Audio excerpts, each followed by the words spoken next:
Assalamualaikum warahmatullahi wabarakatuh. Jadi di Waalaikumsalam. sini pada kesempatan kali ini kami akan mewawancarai Nita Prasada sebagai pemimpin dari organisasi Pramuka. Untuk pertanyaan pertama, bagaimana Anda menjadi terlibat dalam organisasi ini dan apa yang mendorong Anda untuk menjadi pemimpin? Oke, saya jawab ya. Jadi awal mula saya terlibat dalam organisasi pramuka ini, pertama itu rasa penasaran saya karena orang tua saya tuh dari awal selalu mewanti saya untuk tidak ikut organisasi pramuka. Karena rasa penasaran saya, akhirnya saya ikut ke dalam organisasi tersebut. Dan seiring berjalannya waktu saya mengikuti organisasi tersebut, saya merasa saya ingin menyurahkan ide-ide di dalam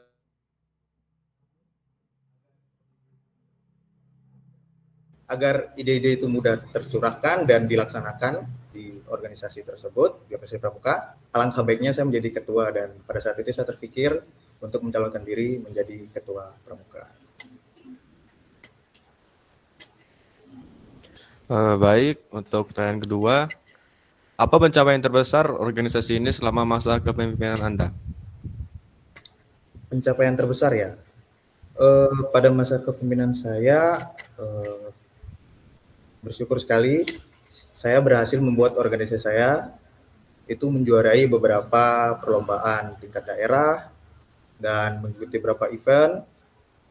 Dan untuk yang menurut saya sangat besar itu yaitu saya berhasil merubah sistem dalam organisasi tersebut yang lumayan awalnya sedikit terpuruk menjadi sedikit lebih baik.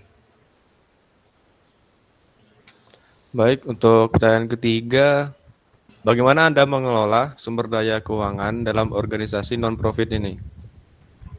Nah, ini salah satu hal yang perlu nih.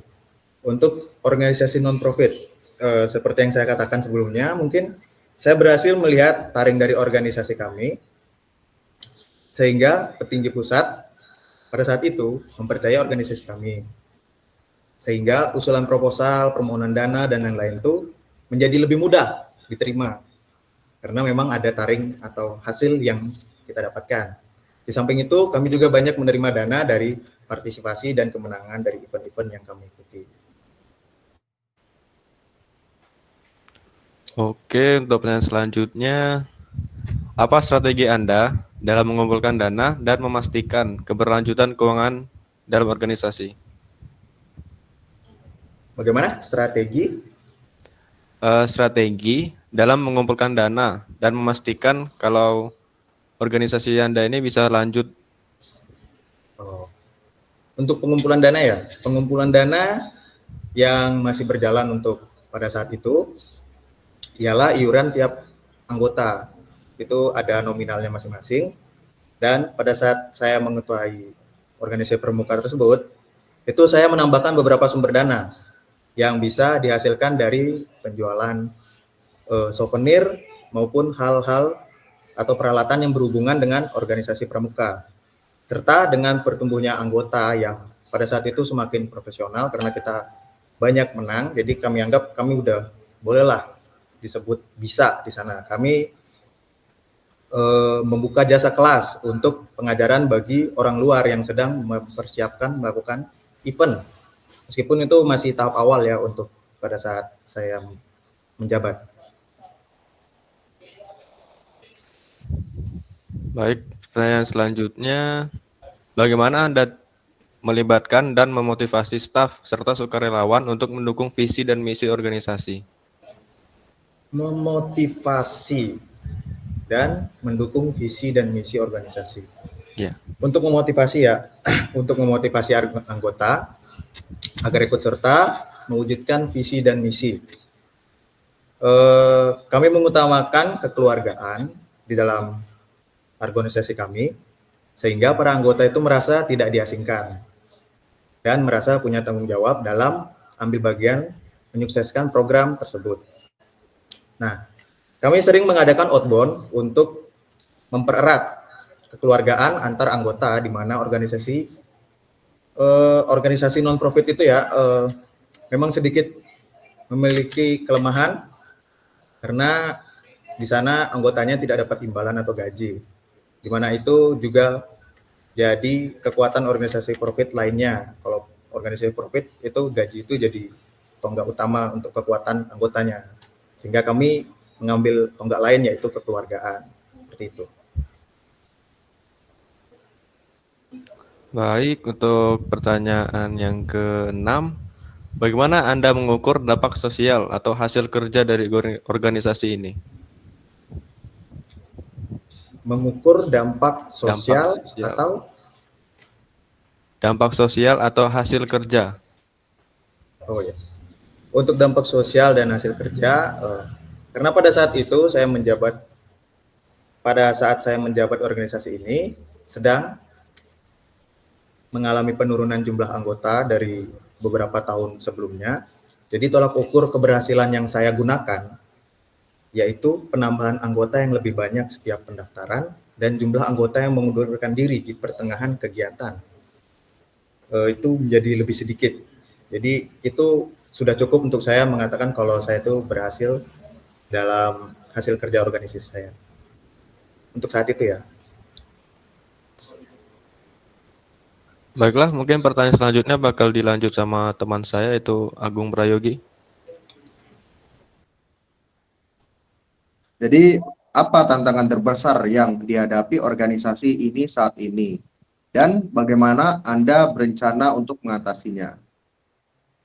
Tantangan terbesarnya itu adalah pada saat itu organisasi pramuka itu mendapatkan isu buruk di masyarakat serta manfaat dari organisasi tersebut yang diragukan, sehingga makin banyak orang yang takut atau ragu untuk mengikuti organisasi tersebut. Dan bagaimana saya berencana mengatasinya, yang paling utama yaitu bagaimana kita bisa menghilangkan isu buruk tersebut. Jadi kalau dari saya kemarin itu, saya membuat kegiatan dan mengusahakan anggota itu tidak ada melakukan perilaku buruk di luar kegiatan, apalagi pada saat dia masih menggunakan seragam atau atribut dari organisasi, seperti itu. Baik, untuk pertanyaan selanjutnya, bagaimana Anda menjaga hubungan dengan Dewan Pengurus dan melaporkan pengembangan organisasinya? Menjaga hubungan dengan Dewan Pengurus dan cara melaporkan perkembangan ke organisasinya. Untuk menjaga hubungan dengan pengurus lainnya, jelas dengan saling menghormati dan tidak lupa kami sesekali bertemu atau membuat pertemuan di luar kegiatan atau non kegiatan resminya. Dan untuk pelaporan perkembangan seperti organisasi lainnya, kami melaporkan dengan laporan tertulis atau laporan langsung dalam sebuah rapat seperti kegiatan-kegiatan organisasi lainnya.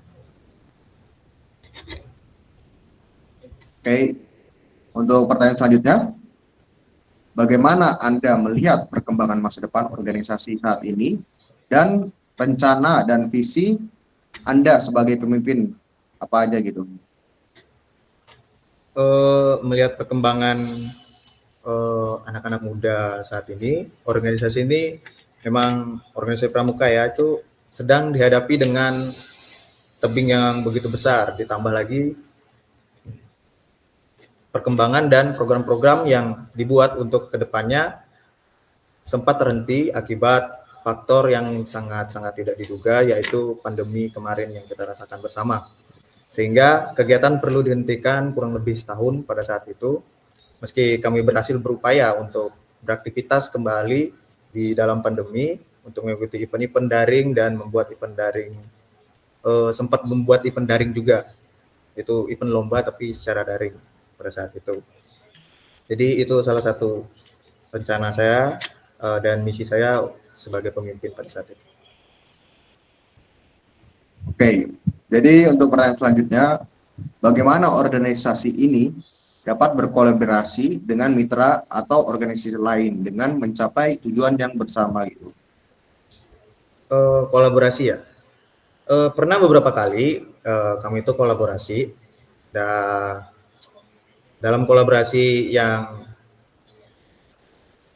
dalam kolaborasi itu yang penting adalah pemahaman dan komunikasi yang kuat, dan sehingga tidak ada kesalahan pada saat melakukan kolaborasi, karena di sana itu kita sedang melakukan kerjasama dengan organisasi lain yang mungkin di dalamnya visi misinya atau habitat dan kebiasaannya itu berbeda-beda. Jadi penting banget itu kita mengutamakan komunikasi.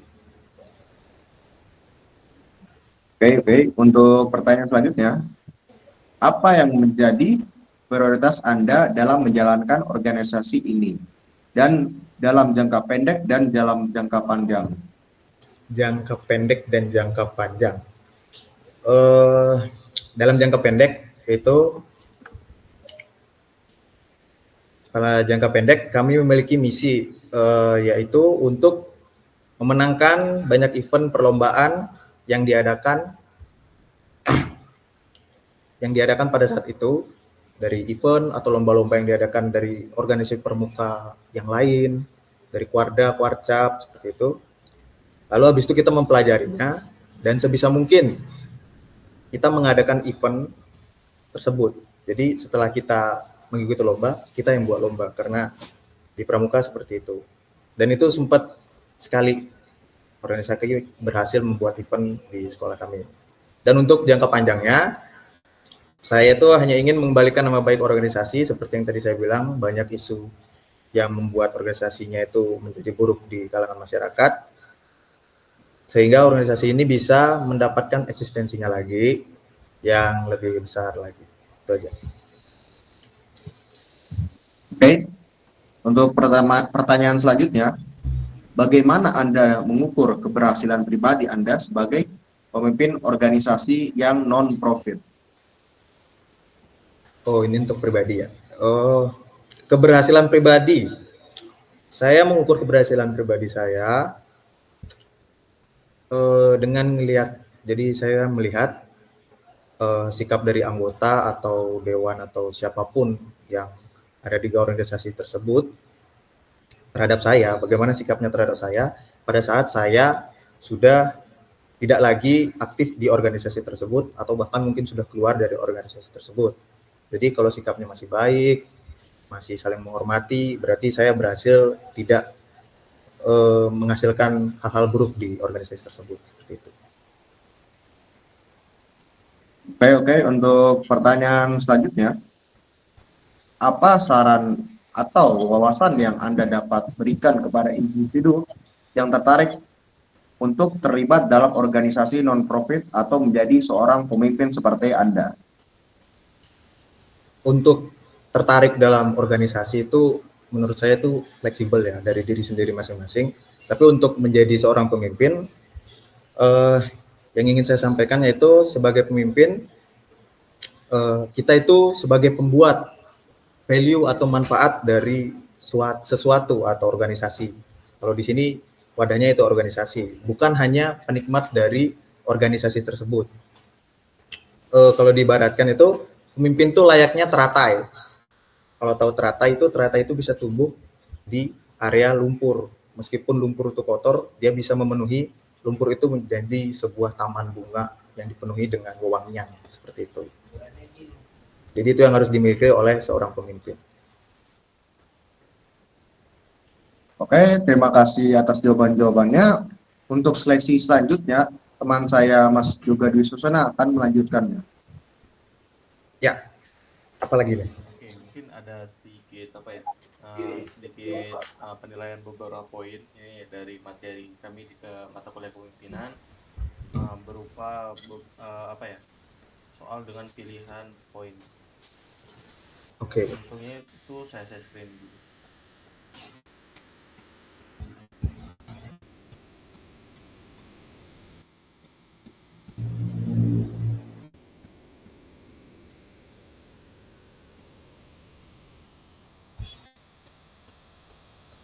Bentar.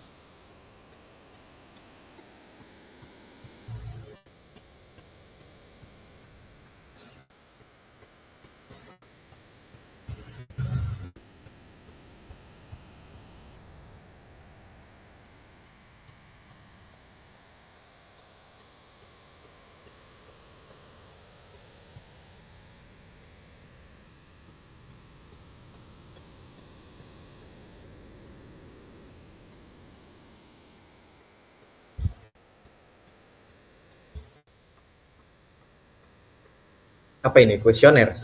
Bagaimana? Berupa kuesioner sebenarnya. Oke.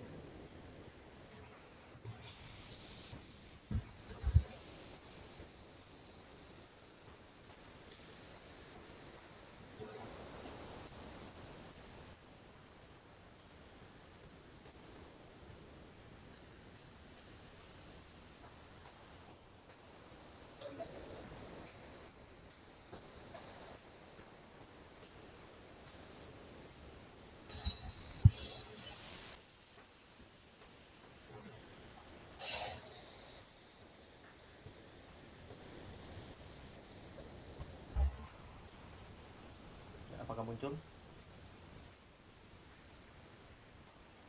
Ya, apakah muncul? Udah muncul. Oke. Mungkin dari Mas Nita Prasadas nanti bisa apa ya? Mengisi dari beberapa dari 10 soal ini nanti diberi penilaian dari sangat tidak setuju sampai sangat setuju. Mungkin di kolom chat saja bisa diberikan urutan. Jadi nanti Masnya mengirim 10 chat tapi dengan berupa angka saja kayak 3, 4 atau 5 gitu. Tapi sebanyak 10 Oke. kali jawaban. Jadi saya tinggal isi angkanya aja ya, sesuai urutan berarti nomor 1, 2, Ya, 3 gitu ya. Saya tipe orang yang meminta lebih banyak kepada bawahan daripada yang mereka kira. 3. Utama saya sebagai pemimpin adalah menjaga stabilitas. 3 juga. Saya percaya bahwa kepemimpinan adalah sebuah proses mengubah kondisi kehidupan.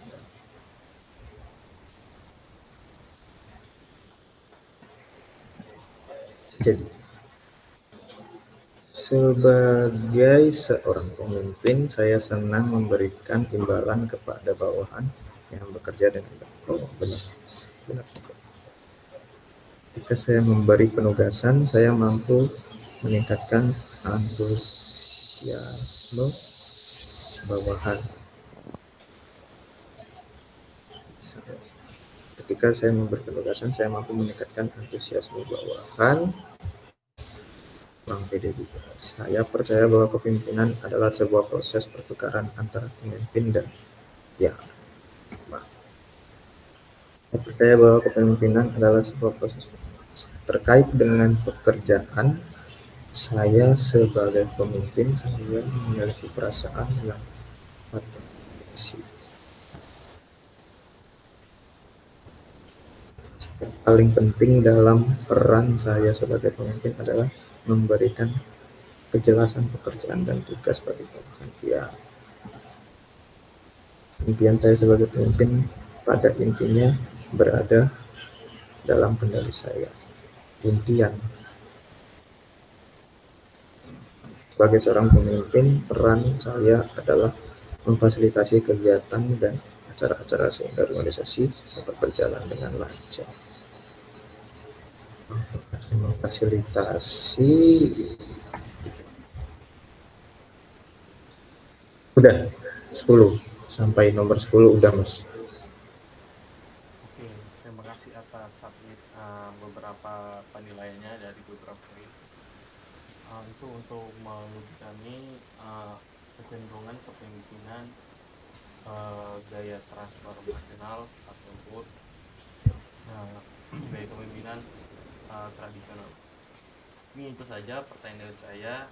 Sekian, terima kasih. Mungkin bisa saya kembalikan ke Mas Ite ataupun Mas Ahmad.